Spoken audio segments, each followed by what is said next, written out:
आज का दिन प्रभु श्री राम को अर्पित करते हैं। आज उनका पावन जन्मोत्सव है।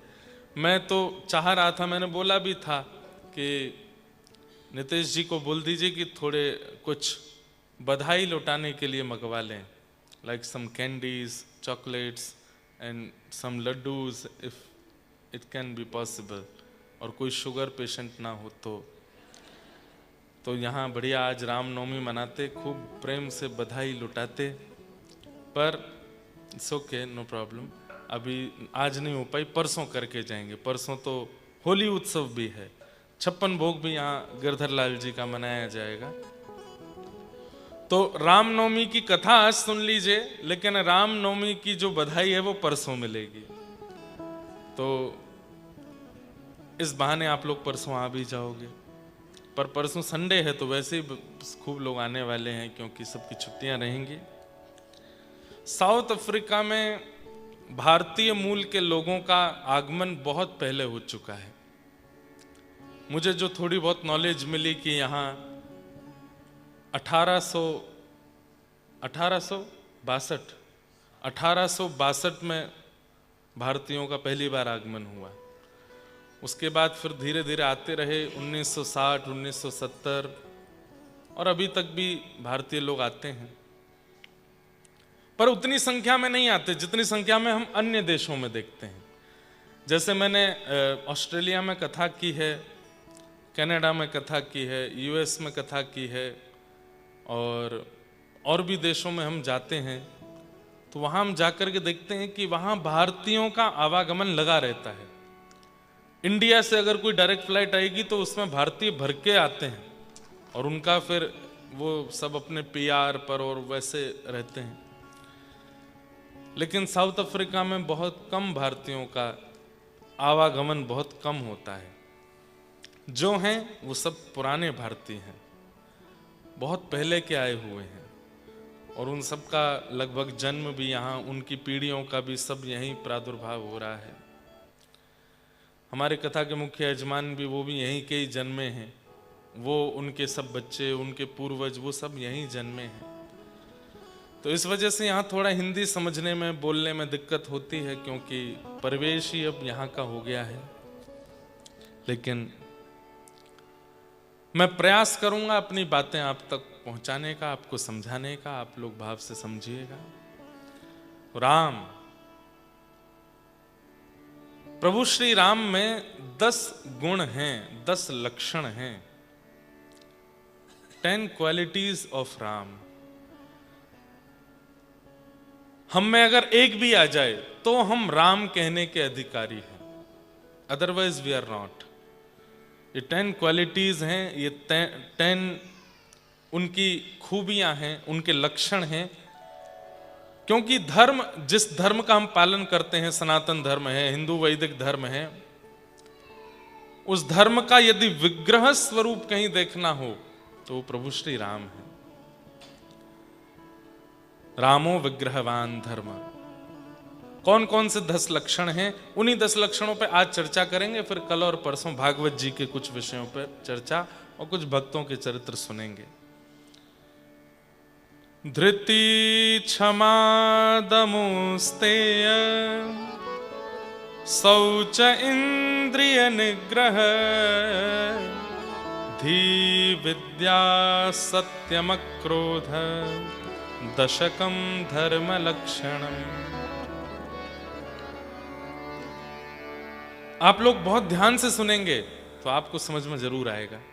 दशकम धर्म लक्षणम, ये धर्म के 10 लक्षण हैं, यानी कि राम जी में भी ये 10 लक्षण विद्यमान है। क्योंकि हमारे शास्त्र कह रहे हैं कि धर्म का चलता फिरता यदि विग्रह है तो वो श्री राम है।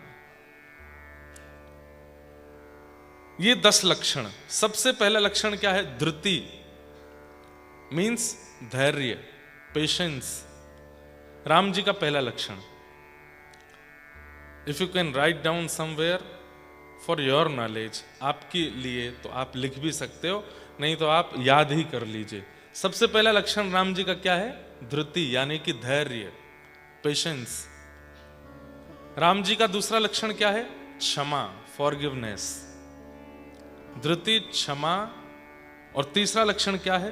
दम, यानी कि अपनी इंद्रियों को ज्यादा भटकने ना देना, इंद्रियों की इच्छाओं को रोक करके रखना।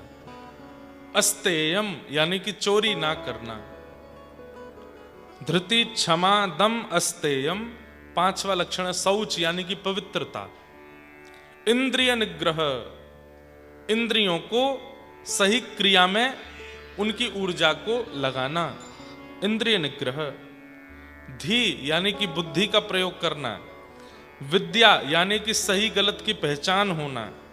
सत्यम, यानी कि सत्य बोलना। अक्रोध, यानी कि क्रोध ना करना। ये 10 लक्षण हैं। तो इन पे हम चर्चा करते हैं और इन्हीं बीच में राम जी के कुछ अच्छी अच्छी लीलाओं को हम लोग श्रवण करेंगे। आज रामनवमी है। भारत में आज रामनवमी 10 बजे तक थी सुबह, और कई जगह उदया तिथि, यानी कि सूर्य उदय जिस तिथि में होता है उसी तिथि में माना जाता है। तो आज रामनवमी है, इसलिए तो हम राम जी को प्रणाम करते हैं।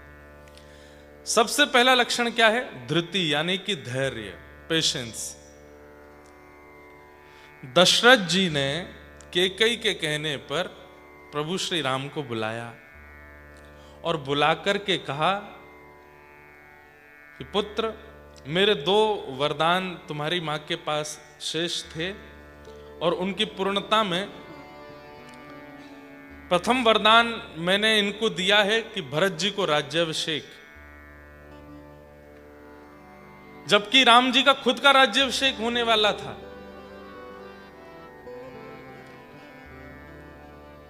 गंभीर को खुद का राज्याभिषेक होने वाला है, लेकिन फिर भी राम जी ये बात अपने पिताजी से सुनते हैं कि भरत का राज्याभिषेक होगा। कुछ नहीं कहते, प्रसन्न मुद्रा में देखते हैं, बल्कि अपने राज्याभिषेक से ज्यादा भी प्रसन्न हो जाते हैं। पेशेंसफुल व्यक्ति का ये लक्षण होता है कि वो दूसरे की बढ़ोतरी में और खुश होता है। हमारे शास्त्रों में कहते हैं 3 प्रकार के दुख होते हैं: काल का दुख, कर्म का दुख और स्वभाव का दुख। 3 ही प्रकार के दुख हैं। सबसे पहले दुख का कारण क्या है? काल, यानी कि समय। आपने कुछ गलत नहीं किया, आपने कुछ बिगाड़ा नहीं किसी का, लेकिन समय खराब है।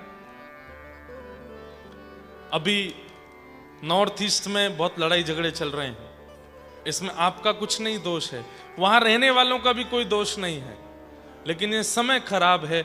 बस अब किसी की किसी से लड़ाई चल रही है और इस बीच में मर रहे हैं कौन? जिनका कोई दोष नहीं है। तो दुख का पहला कारण क्या होता है? काल, समय। साउथ अफ्रीका में कोरोना आया था, ऑब्वियसली सब जगह आया था। इम्पैक्टफुल था कि नहीं पता नहीं मुझे, हमारे यहाँ तो बहुत इम्पैक्ट हुआ था उसका। यहाँ पे कैसा रहा था? गए, खूब था। अब उसमें किसका दोष था? किसी का भी नहीं। ऐसा लग रहा था माने कि सबकी कुंडलियों में एक साथ शनि महाराज आ गए हों। 8 अरब लोगों की कुंडली में एक साथ शनि की 7.5 कैसे आ सकती है? एक साथ सब घर में लॉकडाउन हो गया, सबके पैसे खत्म हो गए, सब घर में जब्त हो गए। तो पहले दुख का कारण क्या है? काल, समय। दूसरा दुख का कारण क्या है? कर्म। आप जैसा करोगे वैसा आपको मिलेगा। और तीसरा दुख का कारण क्या है? स्वभाव। इसका विश्लेषण करते हुए कहते हैं तीसरे दुख का कारण क्या है? दूसरे का सुख। वो सुखी क्यों है? आपने भोजन किया, you have BMW, you have Mercedes, but you are not able to sleep because your neighbors have Rolls Royce. उनके पास Rolls Royce है, इसलिए आप सो नहीं पा रहे हैं। रात दिन एक करके हम लोग इतनी मेहनत करके कमा रहे हैं, ये हमसे ज्यादा कमा रहा है। तो पहले दुख का कारण क्या है? काल। दूसरे दुख का कारण कर्म। तीसरे दुख का कारण स्वभाव, यानी कि दूसरे का सुख। आप दूसरे के सुख से दुखी रहते हैं। अच्छा, एक बात और, कर्म से जो दुखी है वो सुखी हो जाएगा, काल से जो दुखी है वो भी सुखी हो जाएगा। लेकिन स्वभाव से जो दुखी है वो कभी सुखी नहीं हो सकता, वो कभी प्रसन्न नहीं रहेगा, वो हमेशा दुखी ही रहता है। पर प्रभु श्री राम का स्वरूप कैसा है? पूरी अयोध्या में राज्याभिषेक की तैयारियां चल रही हैं और उसी बीच में पिताजी बुला करके कहते हैं कि मैंने 2 वरदान दिए हैं, उसमें पहला भरत को राज्याभिषेक। तो राम जी के प्रेमाश्रु छलक पड़े ये सुन करके कि भरत को राज्याभिषेक मिलेगा। मैं तो चाहता ही नहीं था कि मैं राजा बनूं, भरत बनेगा, मुझे बहुत प्रसन्नता है पिताजी।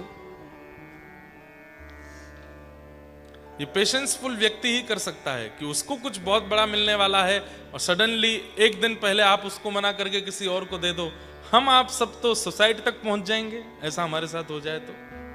पर राम जी नहीं।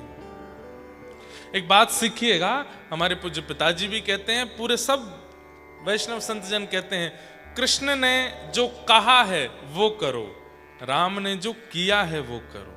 क्योंकि कृष्ण जो करते हैं वो आप कर नहीं पाओगे, राम जो करते हैं वो आप कर सकते हो।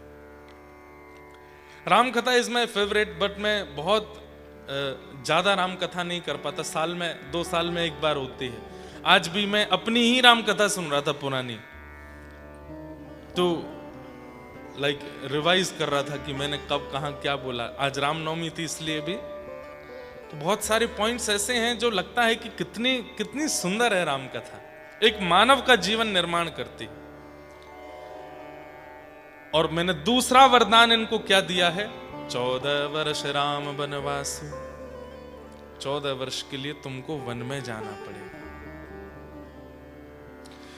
पेशेंस का लेवल कितना है ये आप अंदाजा नहीं लगा सकते कि राम जी ये भी नहीं पूछ रहे कि मेरा दोष क्या है, व्हाट इज माई फॉल्ट, मुझे जाना क्यों पड़ेगा 14 वर्ष के लिए, ये तो बता दीजिए। पिता की आज्ञा हो गई, 14 वर्ष के लिए वन जाना है, तो हाथ जोड़ करके निवेदन करके कहते हैं, जी पिताजी मुझे मंजूर है, मुझे स्वीकार है। और तुरंत बस मानो जैसे आज्ञा मिलते ही, ऐसे भी नहीं कि शॉक्ड हो गए हों, सोच में पड़ गए हों, रोने लगे हों, विचलित हो गए हों, नहीं, तुरंत उठ करके तैयारी करने लगे, पिताजी को प्रणाम करने लगे। दशरथ जी महाराज बार बार कह रहे हैं, राम मैं कुछ और उपाय ढूंढता हूं, मैं कोई और निर्णय ले लेता हूं, मैं कुछ और करने का प्रयास करता हूं, तुम मत जाओ। नहीं पिताजी आपकी आज्ञा हो गई, अब इस आज्ञा को पूर्ण करना है। पेशेंस।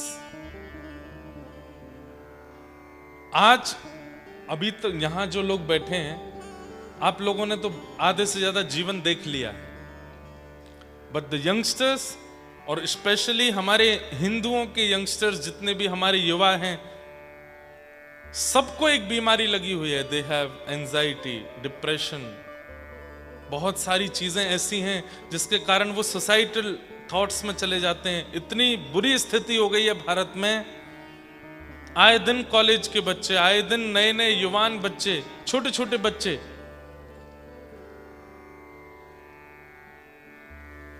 हमारे ही नोन में, हमारे ही संपर्क में एक परिवार की एक बेटी थी, उसके मार्क्स, मतलब उसने पिताजी को वचन दिया था कि मैं 95% लाऊंगी, पर उसके 86% आए। नॉट बैड, बैड क्या, ये तो बहुत ही अच्छे हैं, हमसे पूछो। हमसे जब हम एग्जाम दे के आते थे तो माता जी पूछती थी कैसा हुआ, पास हो जाएंगे, टेंशन नहीं लो। अब कोई 86% ला रहा है, 90% ला रहा है, उसके लिए तो बहुत बड़ी बात है।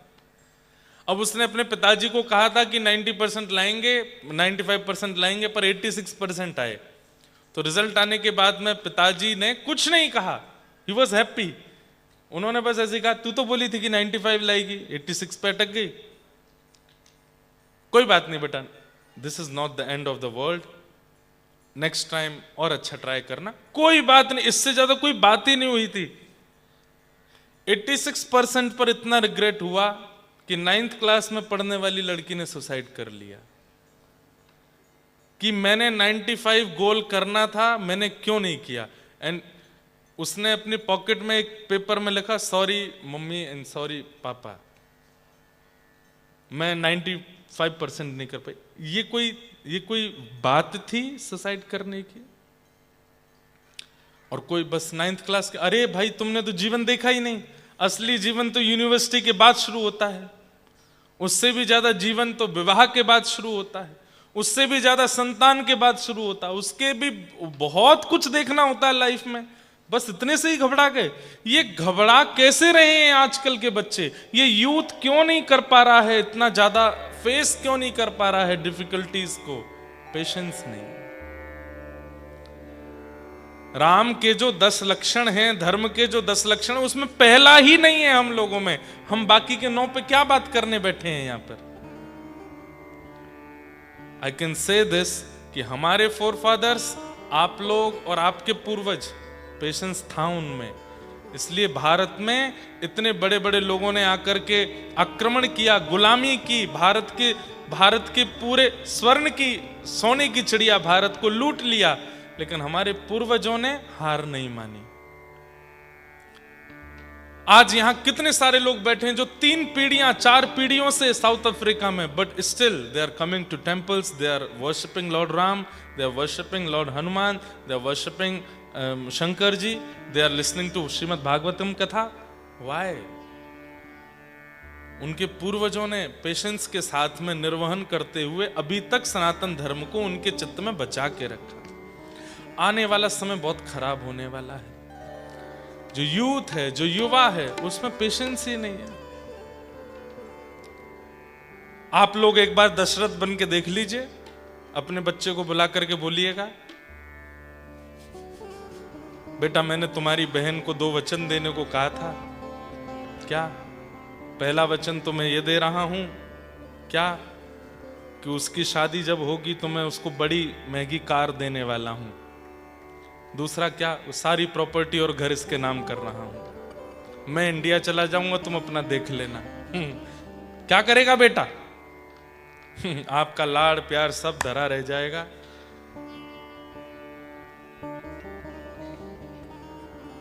पेशेंस नहीं है। पर राम, धृति, धैर्य, धृति, ये पहला लक्षण है राम जी का, धृति। दूसरा लक्षण क्या है? क्षमा, फॉरगिवनेस। ये क्षमा करना भी हमको नहीं आता। 2 साल, 3 साल, 5 साल तक निकल जाते हैं, किसी व्यक्ति की छोटी सी गलती से हम नाराज बैठे हैं, पता चल गया कि उस वाले प्रोग्राम में वो भी आने वाला है तो हम नहीं जाएंगे। क्यों? Why he is coming? Why you invited him? You know very well कि हमारी उसकी बनती नहीं है, फिर भी तुमने उसको इनवाइट क्यों किया? उससे तुम्हारी बन क्यों नहीं है? क्षमा नहीं आती हमको। एक बात बोलूं आपको, सब लोग इधर देखना, बहुत ध्यान से सुनना। इस दुनिया में सबसे बड़ा दंड क्या है? इस दुनिया में सबसे बड़ा दंड क्या है? सबसे बड़ी पनिशमेंट क्या है? फॉरगिवनेस, क्षमा। ये सबसे बड़ा दंड है। क्यों? किसी ने कुछ गलत किया, किसी ने कुछ गलत किया और आपने यदि उसको दंड दे दिया तो आप जितनी क्षमता है उतना ही दे सकते हो, लेकिन किसी ने कुछ गलत किया और आपने उसको क्षमा कर दिया तो प्रकृति उसके साथ वो खेल खेलेगी जो आपने सोचा भी नहीं होगा। प्रकृति उसके साथ वो करेगी जो आपने कभी विचार भी नहीं किया होगा। एक बार एक नाव में 25-30 बच्चों को गुरुकुल के गुरुजी नदी पार करा रहे थे। तो 25-30 बच्चों में एक बच्चा था, उसके सिर पे बाल नहीं थे। तो जब कोई बच्चा पूरा हेड अपना ऐसे करा लेता है तो स्कूल जाता है तो बाकी बच्चे उसको छेड़ते हैं। कोई उसके सिर पे जाके हाथ मार देता है, कोई पानी फेंक देता है, कोई कुछ कर देता है। तो ऐसे सारे बच्चे उसको छेड़ रहे थे। कोई पानी फेंक रहा था, कोई हाथ मार रहा था, कोई ऐसे तबला बजा रहा था, और वो बच्चा कुछ नहीं बोल रहा था, वो शांत रह रहा था, सबको क्षमा कर रहा था। गुरुजी दूर बैठे बैठे इस दृश्य को देख रहे थे।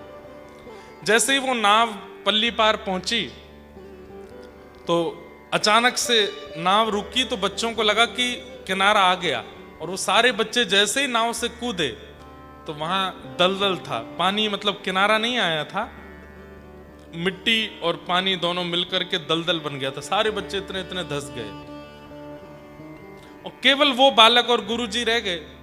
तब गुरुजी ने उन सब बालकों को बताया कि तुमको प्रकृति ने दंड दिया, क्यों? क्योंकि इसने तुमको क्षमा किया था। कोई कुछ गलत करता है और आप उसको क्षमा कर देते हैं, आप उसको फॉरगिव कर देते हैं, तो पृथ्वी, जल, अग्नि, वायु, आकाश, ये पंच तत्व आपका बदला लेते हैं उससे।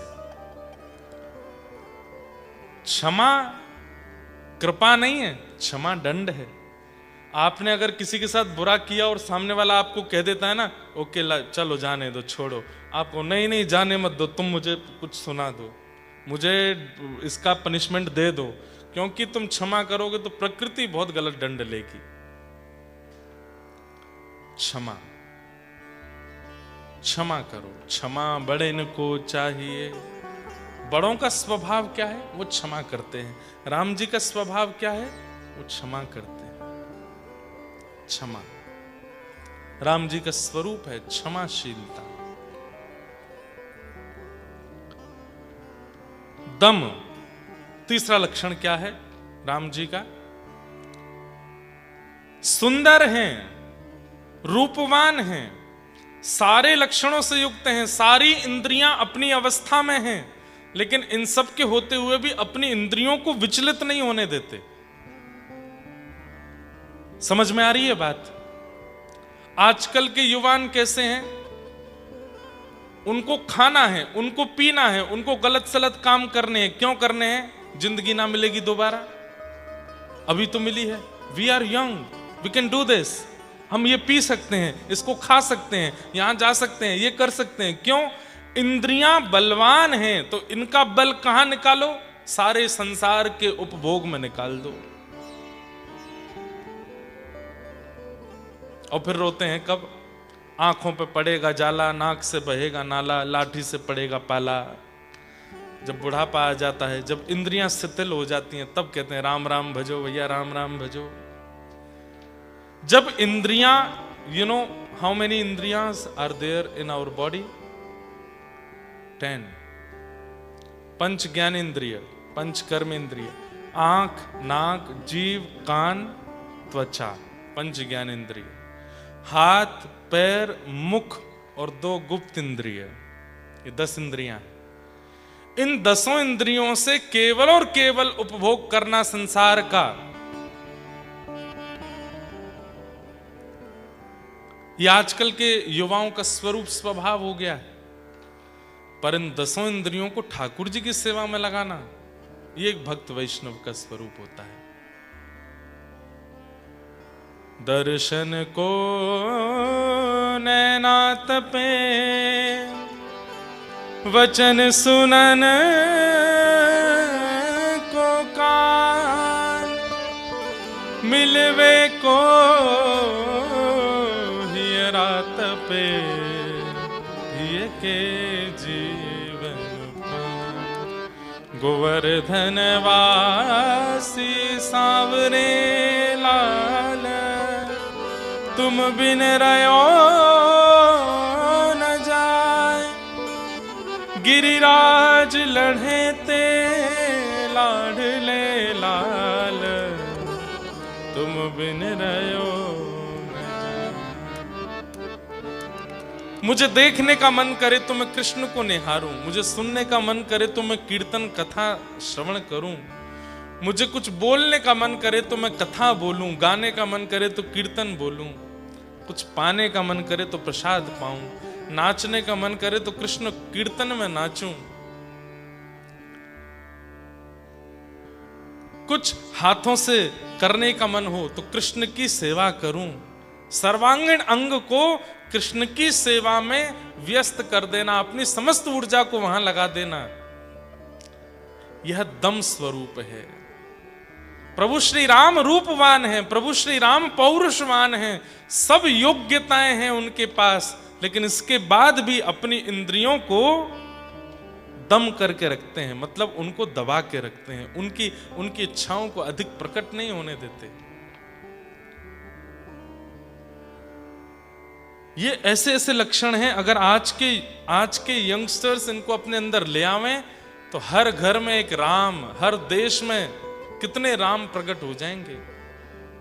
धर्म की रक्षा के लिए फिर जोर नहीं लगाना पड़ेगा, धर्म की रक्षा अपने आप हो जाएगी। धृति क्षमा दम अस्तेयम, चोरी ना करना।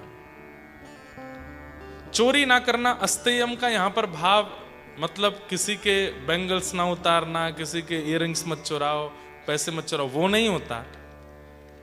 चोरी ना करने का यहां पर भाव बहुत रूपों में है। किसी को आपने कहा कि मैं आपके पास 7 बजे तक आ जाऊंगा, और 7 बजे यू आर फीलिंग लाइक कि मुझे नींद आ रही है, and suddenly you are saying कि आई एम टायर्ड और आई एम नॉट वेल, मैं ठीक नहीं हूं, मैं नहीं आ पाऊंगा, यह भी एक चोरी है।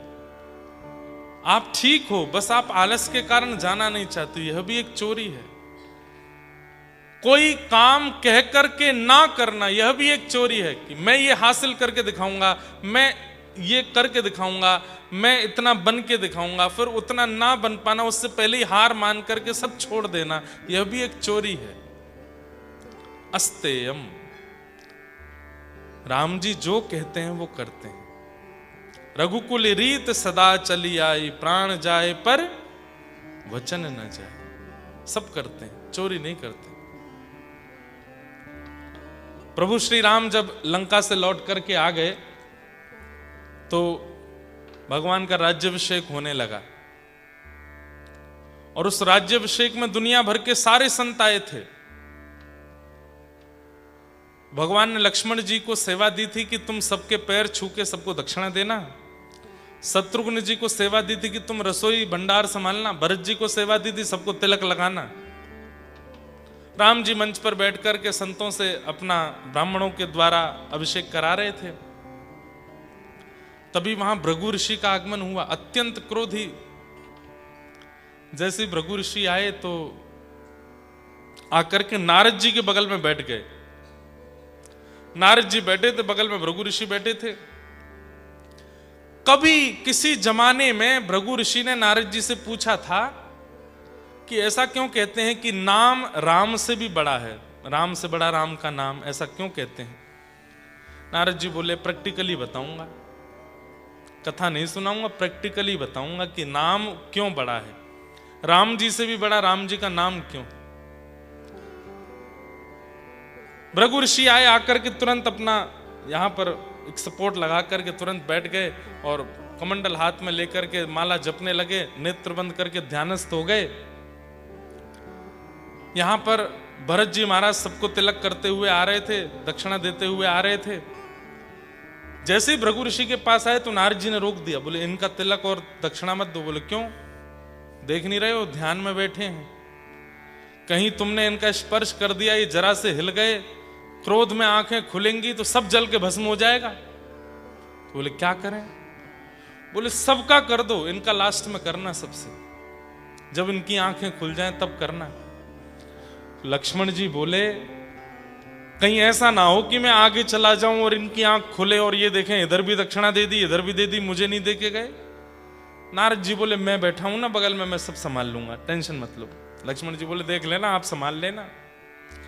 लक्ष्मण जी प्रणाम करके आगे निकले, तिलक नहीं किया, दक्षिणा नहीं चढ़ाई, माला नहीं पहनाई, और जैसे ही थोड़ी दूर पहुंचे भृगु ऋषि के नेत्र खुले नहीं, नारद जी ने कोहनी मारी जोर से।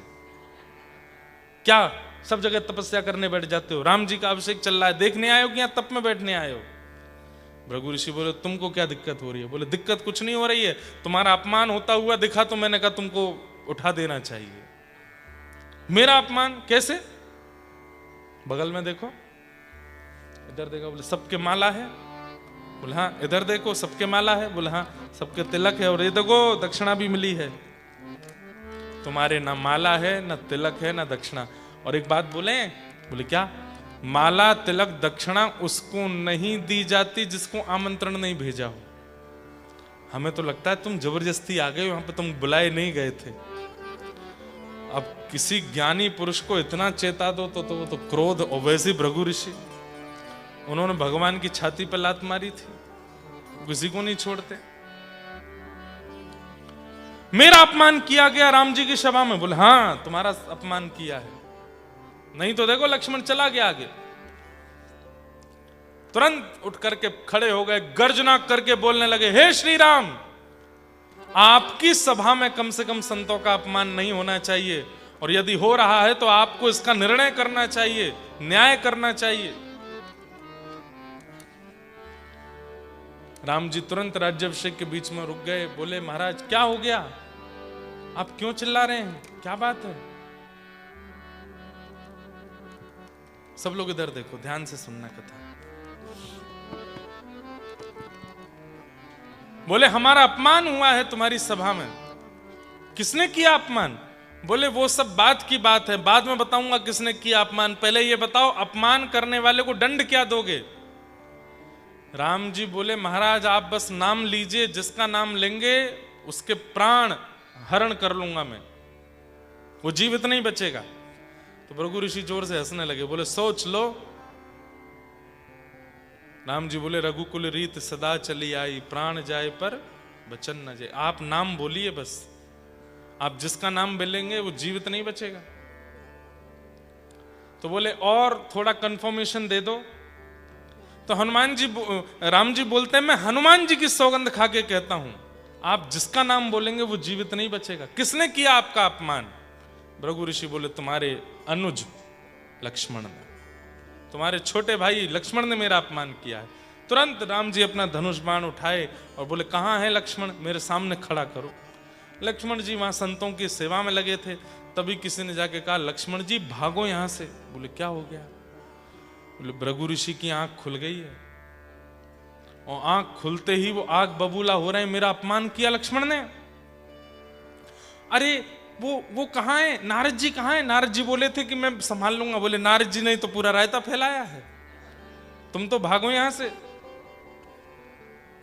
लक्ष्मण जी बोले मुझे राम जी मार दें इसकी मुझे चिंता नहीं है।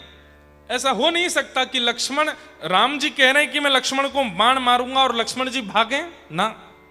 लक्ष्मण जी तो सामने आके खड़े हो जाएंगे कि मार दीजिए नाथ, मेरा सौभाग्य आपके हाथों मरूं।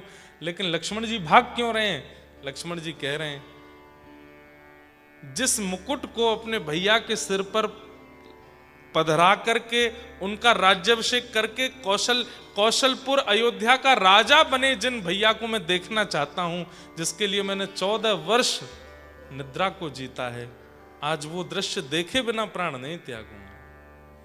मैं एक बार बस देख लूं कि मेरे भैया राजा बन गए, सिर पर मुकुट बैठ गया, उसके बाद वो मेरे प्राण ले लें। अभी राज्याभिषेक हुआ नहीं है, उससे पहले मेरे प्राण चले जाएंगे तो मैं कैसे जीऊं? एक बार राजा राम देखना चाहता हूं, उसके बाद प्राण चले जाएं, तो इसलिए भाग रहे थे। हनुमान जी को ढूंढने लगे, वही बचाएंगे। ढूंढते ढूंढते हनुमान जी को ढूंढने लगे, हनुमान जी नहीं मिले। बोले अब कहां जाऊं? ऐसा लग रहा है लक्ष्मण जी ही रो रहे हों, भाग रहे हों बालक के रूप में।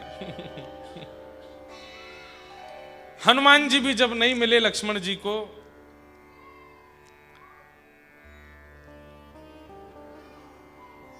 he is crying in English. Mommy, why you did this with me? I want milk. I'm hungry. हम भारतीय लोग हैं ना, हमको बड़ा अजीब लगता है बच्चे इंग्लिश में रो रहे हैं, इंग्लिश बोल रहे हैं, इंग्लिश में खा रहे हैं, इंग्लिश में खेल रहे हैं। हमको लगता है कि भाई हमारे यहाँ तो बच्चों को 10-12 साल की उम्र में जाके अंग्रेजी आती है, ये यहाँ बोलते ही अंग्रेजी बोलने लगते हैं, तो थोड़ा लगता तो अलग है, लेकिन अच्छा। तो क्या बता रहा था? हाँ, लक्ष्मण जी हनुमान जी को ढूंढने लगे, बोले हनुमान जी ही बचा सकते हैं मुझको। हनुमान जी नहीं मिले, तब लक्ष्मण जी बोले अब कहां जाऊं? राम जी ढूंढ रहे हैं, कहां है लक्ष्मण, कहां है लक्ष्मण? तो दूर गुफा में अंजनी मैया, हनुमान जी की माता जी बैठी तप कर रही थी। लक्ष्मण जी दौड़े दौड़े मैया के पास गए, बोले मैया आप ही मुझे बचा सकती हो, पूरी बात बताइए, ऐसे ऐसे पूरा हो गया है, राम जी मुझे मारने आ रहे हैं। अंजनी मैया बोली, बोले तुम यहीं छिप जाओ इस शिला के पीछे, मैं हनुमान को बुलाती हूँ। अंजनी मैया ने नेत्र बंद करके जैसे ही वेग से हनुमान जी को पुकारा, हनुमान जी के रों कंपित होने लगे। पता चल गया कि मां बुला रही हैं। पवन पुत्र हनुमान दौड़ करके उछल के पहुंच गए मैया के पास। मैया जल्दी आज्ञा करो, मुझे क्यों बुलाया? राम जी का राज्याभिषेक होने वाला है, मैं बहुत व्यस्त हूं आज, पूरे भंडार की सेवा मैं और भरत जी देख रहे हैं, जल्दी बताइए क्या करना है? बोले मेरा एक बहुत जरूरी काम करना है।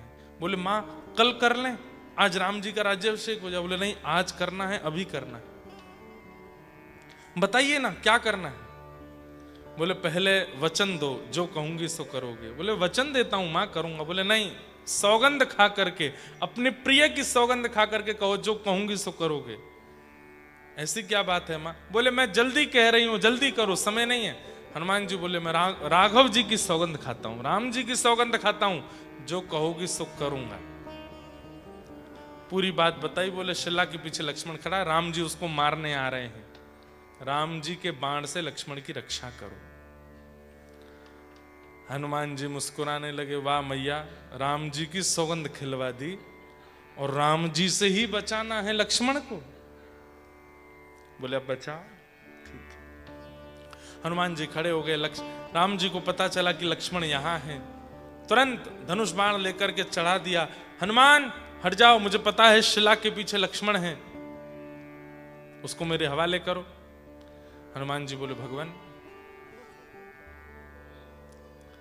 आज लक्ष्मण जी को बाण तभी स्पर्श करेगा जब हनुमान नहीं रहेगा। जब तक हनुमान जीवित है आप लक्ष्मण को स्पर्श नहीं कर सकते। अच्छा, अरे हमने वचन दिया है, हमने भृगु ऋषि से कहा है कि मैं लक्ष्मण को जीवित नहीं छोड़ूंगा। बोले मैंने भी अपनी मैया को वचन दिया है कि मैं लक्ष्मण को कुछ होने नहीं दूंगा। अरे वचन की बात नहीं है, मैंने तुम्हारी सौगंध खाई है कि मैं लक्ष्मण को जीवित नहीं छोड़ूंगा। हनुमान जी बोले मैंने भी आपकी सौगंध खाई है कि मैं लक्ष्मण को कुछ होने नहीं दूंगा। आप लक्ष्मण के साथ जो करना चाहें कर सकते हैं, लेकिन उससे पहले मेरे प्राण ले लीजिए। मेरे प्राण चले जाएंगे तो मैं वचनबद्ध नहीं हूं, मेरी कसम टूट जाएगी, उसके बाद लक्ष्मण आपके हवाले, पर उससे पहले मुझसे सामना करना पड़ेगा। अच्छा बुढ़ा, प्रभु श्री राम ने कहा तो पहला बाण तुमको ही देखेगा। बोले चला दीजिए। आहा, जैसे ही बाण संधान किया है, प्रत्यंचा खींच करके हनुमान जी की ओर देखे, आकाश में बादल गरजने लगे, सूर्य चंद्रमा विचलित हो गए, देवता सब त्राहिमाम करके दौड़ने लगे। बोले ये कैसा अवसर देख रहे हैं? प्रभु श्री राम अपने ही दास हनुमान को बाण मार रहे हैं। पृथ्वी कंपायमान होने लगी। कैलाश पर बैठे हुए महादेव के तीनों नेत्र खुल गए और नेत्रों से अश्रुपात होने लगा। आज ये कैसा दृश्य दिख रहा है? लेकिन अत्यंत प्रसन्न मुद्रा में हैं श्री हनुमान जी। बोले मेरा सौभाग्य, मैंने चरण स्पर्श किए हैं, मैंने बहुत प्रेम पाया है राघव जी का, आज पहली बार क्रोध मिलेगा मुझको। दास को तो सब लेने का अधिकार होता है, प्रेम दे तो प्रेम स्वीकार करे, क्रोध दे तो क्रोध। स्वामी का आज क्रोध मिलने वाला है और मैं उसके लिए उत्सुक हूं। भुजा उठा करके खोल करके खड़े, बोले चला दीजिए बाण। जैसे ही प्रभु ने प्रत्यंचा खींच करके हनुमान जी की ओर बाण छोड़ा, वेग से हनुमान जी ने केवल कहा जय श्री राम, और इतना वेग था उस वाणी में, इतना वेग था उस राम शब्द में, पृथ्वी में भूचाल होने लगा। अरे पृथ्वी डामाडोल हो जाए, आकाश में भूचाल आ जाए, पर्वत हिलने लग जाए, ये बात तो एक थी, लेकिन आज वायु की दिशा इधर उधर होने लगी हनुमान जी के मुख से राम शब्द निकलते ही। जो वायु की दिशा सीधे हनुमान जी की ओर जा रही थी, वो वायु की दिशा ऊपर नीचे, जैसे टर्बुलेंस आता है ना फ्लाइट में। What is the cause of turbulence? The air pressure. कभी कभी एयर प्रेशर जो है वो विपरीत दिशा का होता है तो हवाई जहाज आकाश में हिलने लगता है। तो यू कैन जस्ट इमेजिन कि हवाई जहाज क्या है? दैट्स द बाण राम जी ने जो छोड़ा है। लेकिन अचानक से सामने से हनुमान जी ने जो जय श्री राम का उद्घोष किया, तो मुख से वह स्वर निकला, हवा लेकर के चला, पूरा वातावरण की हवा डामाडोल हो गई और वो बाण लड़ खड़ा करके हनुमान जी के चरणों में गिर गया, स्पर्श नहीं कर पाया। राम जी देख करके चौंक गए, बोले कुंभकर्ण नहीं बच पाया, रावण नहीं बच पाया, इतने बड़े बड़े सबरे राक्षस नहीं बच पाए जिन बाणों से, ये हनुमान मेरा ही नाम बोल के मेरे ही बाण गिरा रहा है नीचे। दूसरा बाण चलाता हूं, दूसरा बाण लेकर के फिर चलाया और तेज जय श्री राम का, वो भी नीचे गिर गया। एक के बाद एक राम जी बाण चलाते रहे, हनुमान जी जय श्री राम का उद्घोष करके सारे बाणों को नीचे गिरते रहे। नारद जी मुनि भृगु ऋषि के पास गए, हाथ पकड़ के बोले अंत में निकला यह परिणाम, राम से बड़ा राम का नाम।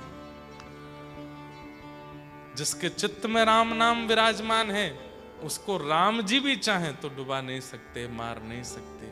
ये नाम प्रभाव, कलयुग केवल नाम प्रभावा, सुमिर सुमिर नर उतरे ही पारा।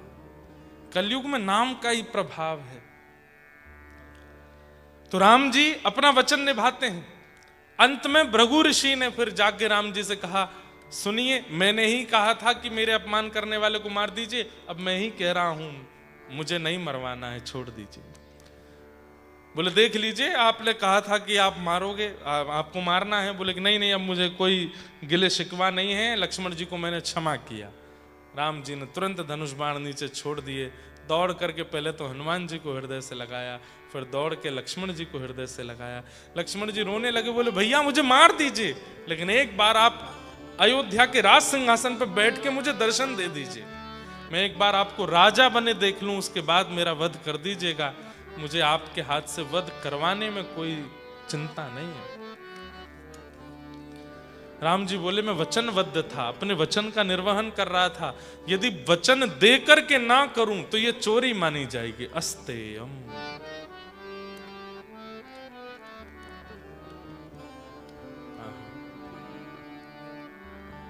ऐसे प्रभु श्री राम है। तो धृति, क्षमा, दम, अस्तेयम। और पांचवा लक्षण क्या है राम जी का? शौच, यानी कि पवित्रता। पवित्रता शरीर की होना बहुत जरूरी है, पर उससे भी ज्यादा बुद्धि और मन की होना बहुत जरूरी है। हमारे मन और बुद्धि पवित्र नहीं रहते। मैंने बहुत ऐसे लोग देखे 3-3 बार नहाते हैं, पर बुद्धि में यही चल रहा है कि उसको नीचा कैसे दिखाऊं, उसका अपमान कैसे करूं, उसका ये बुरा कैसे हो, उसके साथ ये बुरा कैसे हो। मन पवित्र नहीं है, मन अपवित्र है। मन की पवित्रता बहुत जरूरी है। और मन पवित्र किससे होगा? सत्संग से होगा, कथा सुनने से होगा, यहां आकर के इस प्रकार के क्रम करने से होगा। कोई तुम्हें बुरा कहे सुनकर करो क्षमा, कोई तुम्हें बुरा कहे सुनकर करो क्षमा। बहुत अच्छा भाव है, मेरे साथ गाइएगा। ओ मन की तरंग मार लो, बस हो गया भजन। मन की तरंग मार लो, बस हो गया भजन। एक बात, राम जन्म कर हेतु अनेका, परम विचित्र सब एक ते एका। प्रभु श्री राम का जन्म क्यों हुआ, इसके पीछे बहुत कारण है। और एक कारण, एक नारद जी की कथा है। धीमे। नारद जी को एक बार तपस्या करने के लिए नारद जी बैठे, बहुत ध्यान से सुनिएगा। तो जैसे ही तप करने बैठे तो कामदेव आ गया। कौन आया? कामदेव। सबकी तपस्या इसी ने भंग की है। कामदेव आगे आकर के नारद जी के ऊपर सारे बाण चलाए, कैसे भी करके नारद जी की तपस्या टूटे, इसका पूर्ण प्रयास किया कामदेव ने। लेकिन नारद जी इतने आंख वांख मीच करके और जैसे तैसे करके कामदेव से बचे ही गए, और अंततो गत्वा कामदेव ने नतमस्तक होकर के कहा, जय हो नारद जी महाराज की जय हो, मैंने खूब प्रयास कर लिया, मैंने बड़े बड़े तपस्वी देखे, बड़े बड़े ध्यानी देखे, मैंने सबके तप तोड़वा दिए, लेकिन महाराज या तो मैंने देवादिदेव महादेव शंकर को देखा था या मैंने आपको देखा है, जिसका तप भंग नहीं हुआ। कामदेव ने इतना प्रयास किया लेकिन नारद जी की आंख नहीं खुली, लेकिन कामदेव ने जैसे ही सिर झुका के प्रणाम किया, तुरंत नारद जी की आंख खुल गई। इसका मतलब क्या है? जरूरी नहीं है कि काम ही सब कुछ बिगाड़ता है, कई बार मान भी बहुत कुछ बिगाड़ देता है। बहुत ज्यादा सम्मान का, जिनको सम्मान के भूखे होते हैं कई लोग। We are organising katha, would you like to come? या we will come, sure, but we want some sofa to sit. I'm not saying about the people who are sitting on sofas. But कुछ लोग ऐसे होते हैं कि उनको चाहिए ही कि हमको सोफा मिलना चाहिए। हाँ, आप लोग तो ऊपर ही बैठे रहना, हाँ, नीचे मत उतर आना। पर कई लोग इससे भी ज्यादा होते हैं, हम आएंगे तो सही, सोफा मिलेगा ना? बोले हाँ मिलेगा। ओके, बीच में थोड़ा हाई टी वगैरह है कि नहीं है? चाय वाय पे? अरे कथा सुनने आ रहे हो या हाई टी करने आ रहे हो? हमको महाराज जी से थोड़ा पर्सनली मिलवा दीजिएगा, हमारे हाथ से माला पहनवा, हमारा नाम बुलवा देना आप कथा में। कई जगह कथा होती है तो वहाँ स्पेशली नाम बुलवाए जाते हैं कि इनका नाम बोल दीजिएगा, बैठे हैं कथा में। नहीं बोलेंगे तो बोले कल से हम कथा में नहीं आएंगे। तो बोलना पड़ता है कि हमारी आज बड़ा सौभाग्य है, हमारी कथा के बीच में आज यहाँ के रिनॉन जो है इंजीनियर साहब आए हैं, उनका फलाना नाम है, और वो परिवार सहित आए हैं। फिर वो खड़े होकर के सबको हाथ जोड़ते हैं, मैं कथा सुनने आया हूँ। जरूरी नहीं है कि सारे काम कामदेव ही बिगाड़ता है, कई बार ये मानदेव भी बहुत कुछ बिगाड़ देते हैं। नारद जी का कामदेव कुछ नहीं बिगाड़ पाए, पर मानदेव ने बिगाड़ दिया है। सामने कामदेव ने क्या क्या नहीं किया, लेकिन नारद जी की आंख नहीं खुली। लेकिन जैसे ही चरणों में प्रणाम करके कहा, या तो मैंने महादेव देखे थे या मैंने नारद जी देखे, सोई नारद जी की आंख खुल गई। अच्छा, हमने जीत लिया तुमको? कामदेव बोले, आपने जीत लिया महाराज, या तो महादेव जीते थे या आप जीते हो। बोले देखो,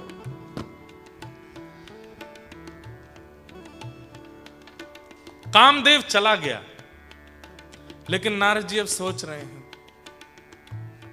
मैंने कामदेव को जीत लिया, मैंने कामदेव को जीत लिया। जिसको वो ऋषि नहीं जीत पाए, वो ऋषि नहीं जीत पाए, वो नहीं जीत पाए, वो मैंने जीत लिया। वेल डन नारद, तुमने कामदेव जीत लिया, लेकिन अब इसका प्रचार कैसे हो? ये दुनिया को पता कैसे चले कि मैंने कामदेव जीता? तो सबसे पहले उसको बताया जाए जिसने मुझसे पहले जीता था। पहुंच गए, नारायण नारायण करते हुए कहां गए? कैलाश मानसरोवर। शिव कैलाशों के वस, धौली धारों के राजा, शंकर संकट हरना। आइए, शंकर संकट हरना, ओ शिव कैलाशों के वासी, धौली धारों के राजा, शंकर संकट हरना। ओ भोले बाबा, शंकर संकट हरना। ओ तेरे कैलाशों का अंत न पाया, तेरे कैलाशों का अंत न पाया, तेरे अंत ना पाया। तेरे कैलाशों का अंत न पाया। ओ अंत बेअंत तेरी माया। ओ भोले बाबा अंत बेअंत तेरी सब लोग गाइए। माया। ओ शिव कैलाशों के बस भौरी धारों के राजा। संकट संकट हरना।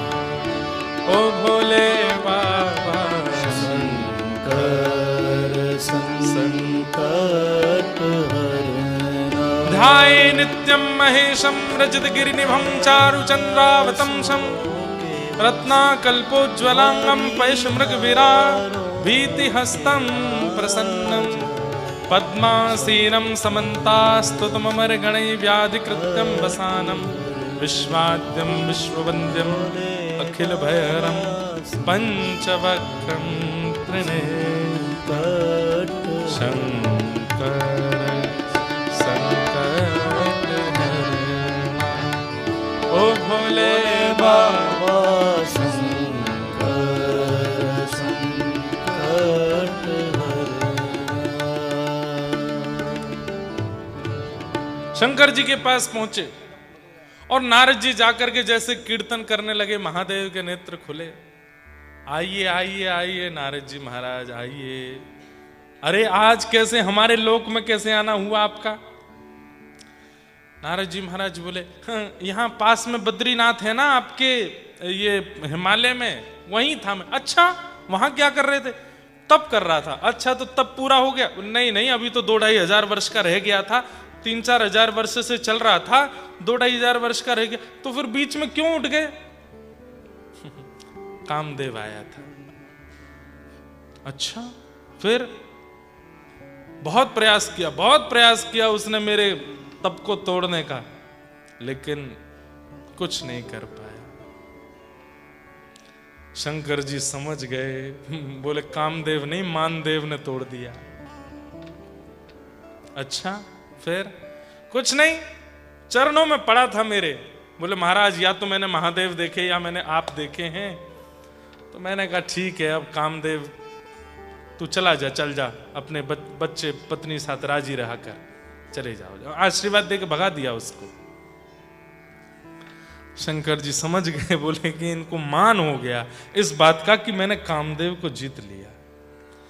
लोगों को कई बार अपनी प्रक्रिया का मान हो जाता है। जैसे कोई बहुत मंदिर जाता है, चाहे कोई परिस्थिति हो जाए, साउथ अफ्रीका में रहते हैं, अमेरिका में रहते हैं, कोई और कंट्री में रहते हैं, तो वो मिलके बोलते हैं महाराज जी चाहे बारिश आ जाए, आंधी आ जाए, तूफान आ जाए, बुखार आ जाए, खांसी हो जाए, कोविड में भी मैंने मंदिर जाना नहीं छोड़ा।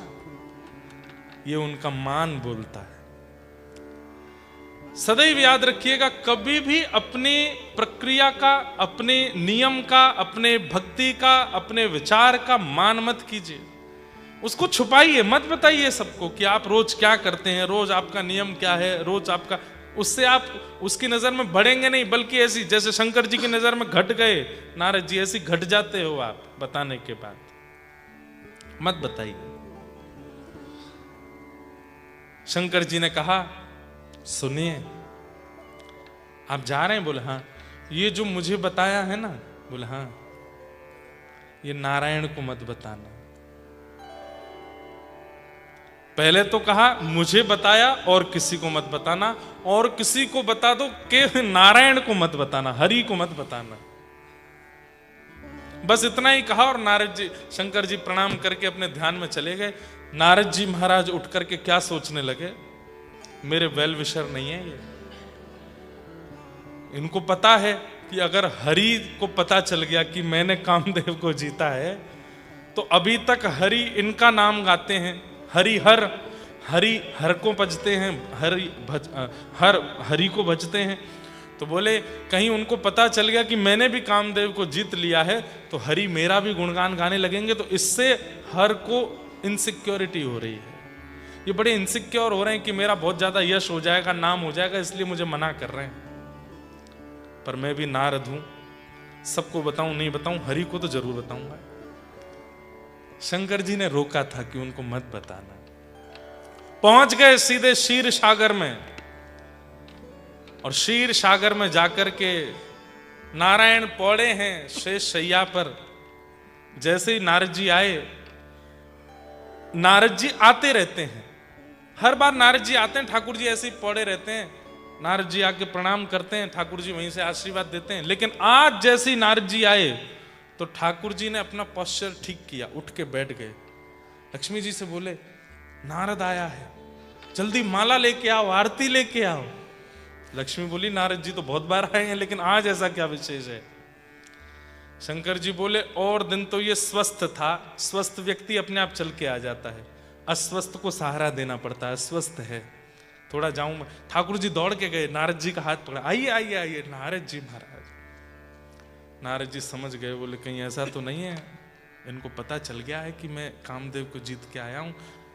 वैसे वैल्यू तो हो गई मेरी, कभी उठते भी नहीं थे शेष शैया से, आज उठ के मुझे उठाने आए हैं बाहर से।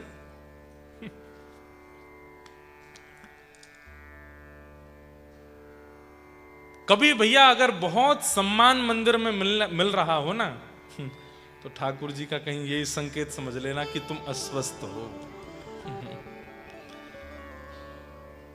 आप मंदिर जा रहे हैं, पीछे खड़े होकर के दर्शन कर रहे हैं, बहुत धक्के लग रहे हैं, भीड़ लग रही है, और गिर रहे हो, पड़ रहे हो, नहीं हो रहे अच्छे से दर्शन, बस दूर से देख दाख के निकल गए, इट मीन्स आप स्वस्थ हो।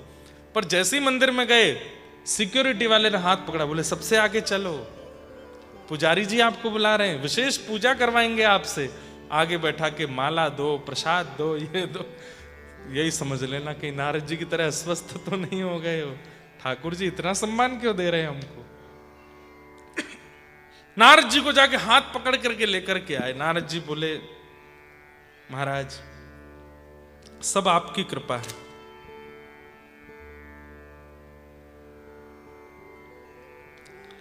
नारद कहो सहित अभिमाना, कृपा तुम्हार सबल भगवान। नारद जी अभिमान में बोलने लगे, सब आपकी कृपा है भगवान। बोले क्या? तप करने के लिए गया था, 2500 वर्ष का मेरा तप था, लेकिन कामदेव आ गया, बहुत प्रयास किया उसने, लेकिन मेरे तप को बिगाड़ नहीं पाया। हरि बोले, अच्छा नारद जी कामदेव को जीत के आए हो? बोले हाँ, सब आपकी कृपा है भगवान, मेरा कोई बल नहीं है, सब आपकी कृपा है। ये अभिमानी लोग ऐसे भी बहुत करते हैं। महाराज आपका बेटा तो बहुत अच्छा पढ़ने लिखने लगा है, उसका तो ऑक्सफोर्ड यूनिवर्सिटी में जो है सिलेक्शन हो गया है, वहां पढ़ने लगा है, आपका बेटा कितना मेधावी निकला। सब आप बड़ों का, सब आप बड़ों का है, हमारा का, सब आप बड़ों का आशीर्वाद है। ये अति मानी व्यक्ति ऐसे करते हैं। सामान्य व्यक्ति का लक्षण कैसा होता है? वो बात को पलट देगा तुरंत। आपने उसके बेटे की बड़ाई की, वो कहेगा ठीक है, सब अपना देख लेंगे जो है, और बताइए और क्या चल रहा है, हमने सुना इंद्रेश जी आ रहे हैं कथा करने हैं, वो बात फ्लिप कर देंगे।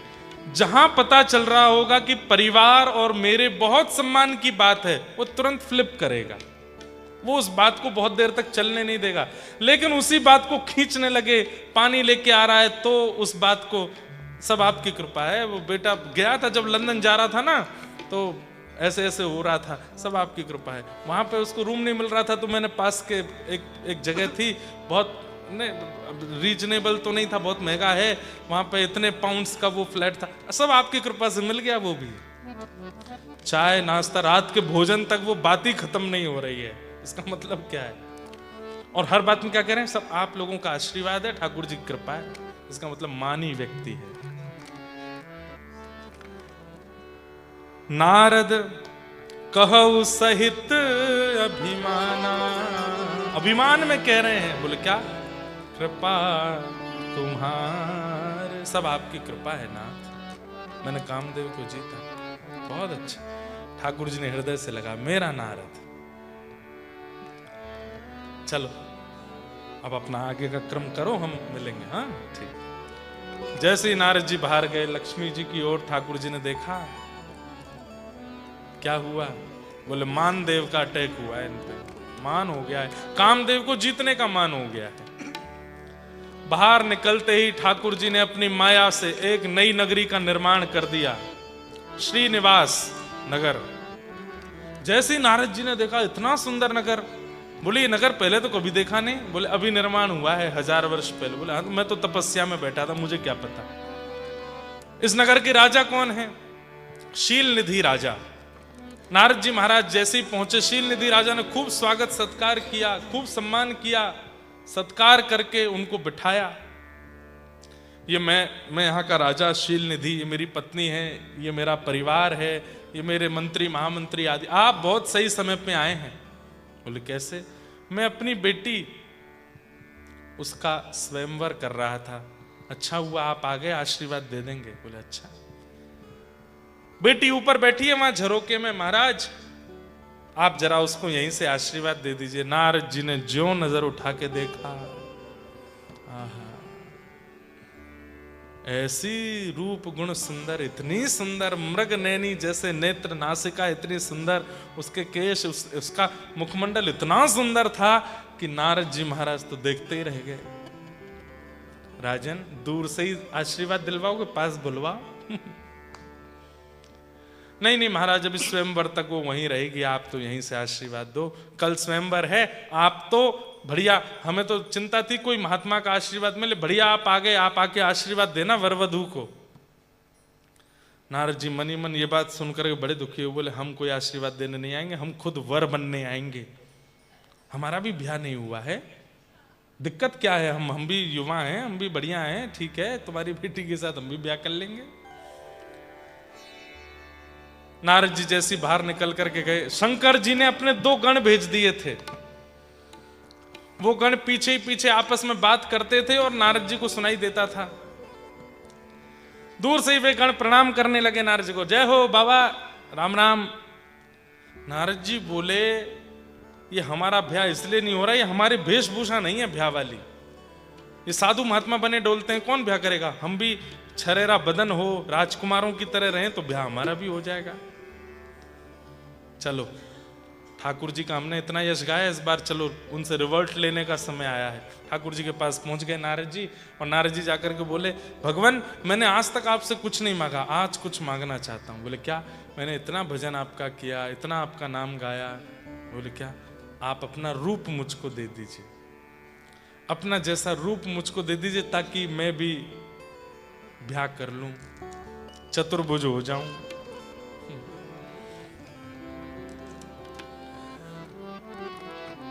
ठाकुर जी बोले इतनी सी बात?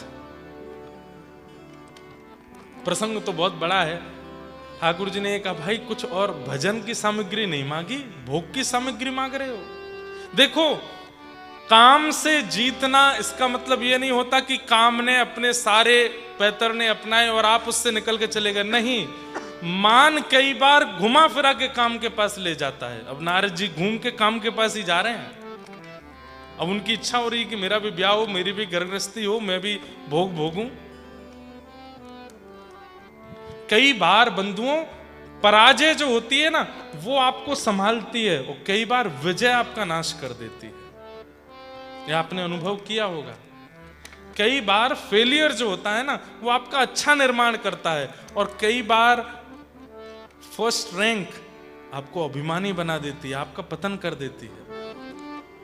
Sometimes, not always, failures are important. जरूरी है।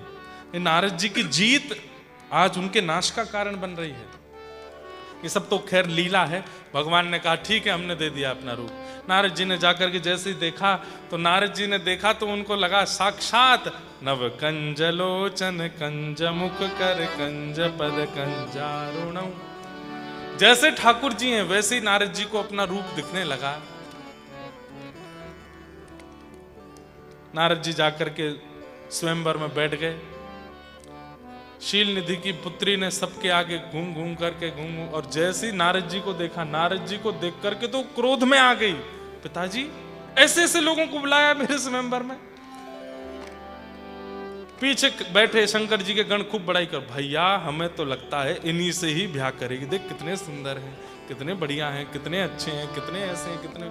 इतना चढ़ा दिया नारद जी को। नारद जी को लगा हमारे अलावा तो अब सब फीके हैं।